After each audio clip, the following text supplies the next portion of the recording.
Joining me now to discuss today's top stories and look at the week that was is Menzies Research Centre, Nick Cater. Nick, good to have you with us. Let's start with the Prime Minister. He was up and about today. He was claiming that the advice from the Commonwealth Solicitor General saying the voice to Parliament will not impede executive government was proof that we have nothing to worry about. But Nick, I'm sure it was only yesterday that we heard from former Supreme Court Judge Nicholas Hasluck, KC, who warned in many cases the approval of the advisory body will have to be obtained before a bill can be enacted. In his submission to the Joint Select Committee inquiry into the voice, he also wrote the constitutional change would be a profound and essentially irreversible change to the structure of government by vesting an influential advisory privilege in a section of the community defined by race. And as a matter of principle, the voice should be rejected on the grounds that our democracy is built on the foundation of all Australian citizens having equal civic rights. That was his argument. And Nick, former High Court Judge Ian Callanan is also among legal experts who have warned about the consequences of the vote. But Anthony Albanese says the matter is settled. Well, that's right. Look, the point here, Rita, surely is that Stephen Donoghue, the Solicitor General, he's in the same game as you and I, right? He's paid to give opinions, admitting they're legal opinions, and and he's no doubt, has a sound legal brain and is much respected by his colleagues, etc., etc. But in the end of the day, there are going to be 17 million or more votes cast in this referendum, and he has one of them. And that's the beauty of democracy, it's the beauty of the Constitution. And I tell you what, I spent time in WA and SA this week talking to people. I haven't heard one say, look, I can't wait to get the Solicitor General's opinion and then I'll make up my mind. They pretty much have made up their mind.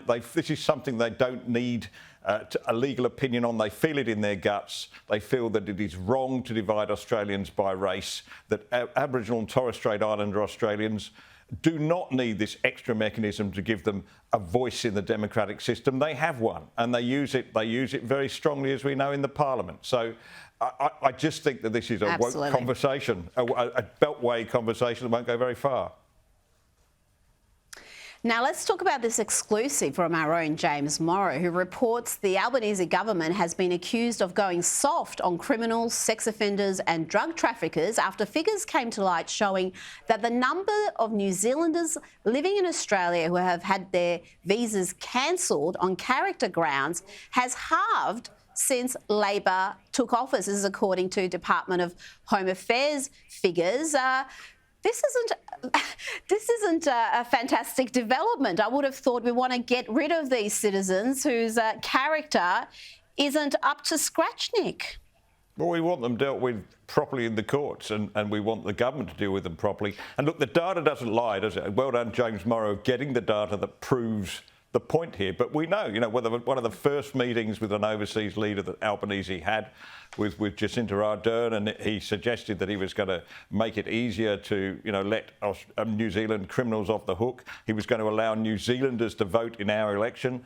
He wanted to build this special relationship with New Zealand, and clearly, the administration has been doing it for him. Now, there's been a great deal of debate in the past 24 hours about whether it was right for Lydia Thorpes' father to speak out about her behaviour on the Bolt report. Let's have a look. I think she's a very racist person against white people, and she doesn't acknowledge any of her white side. Last night, Chris Kenny was highly critical of Roy Illingworth. No daughter deserves to have her character attacked publicly by her father. No father should publicly shame his daughter, his own flesh and blood. I've got some thoughts on this, but Nick, I'm interested in your take. Where do you stand on the issue? Look, I think I'm with Chris on this, but at the end of the day, look, I just thought it was an important intervention because it told us something about Lydia Thorpe, which is very important. and that is that she has, as we suspected, a non-Aboriginal side to her that she just doesn't talk about or plays down. I know it's difficult for people. I mean, I'm half Scottish and I'm half English. Where do I identify myself? Well, I tell you what, I identify myself as Australian. Problem solved. And I think Lydia Thorpes should do that too. We are Australian, and that is why we don't have to worry about all this, whatever ethnic blood might be in us. Well, I'm not even fussed about how she identifies herself if she wants to ignore her Scottish heritage. It's the hostility she has to the country and to many people within the country based on their race, which I have an issue with. I mean, if she wants to just focus on one part of her heritage, she can feel free to do so. Nick, I want to talk about your piece. It's going to go live on Sky News Australia's website tomorrow. You've written about the Albanese government slowly, very slowly, learning that so-called economic inclusion is not only expensive, but it's complicated and often counterproductive. It's extraordinarily expensive, isn't it? You know, the figures I think were $24 billion a year extra if they want to put the unemployment benefit up and the rent allowance and all this.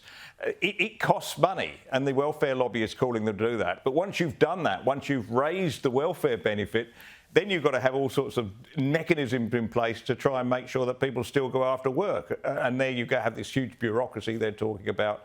To do that, much of this is in incomprehensible language. This is, of course, Jim Chalmers said this is a year he's going to remake capitalism. He's going to make it in terms of labour values.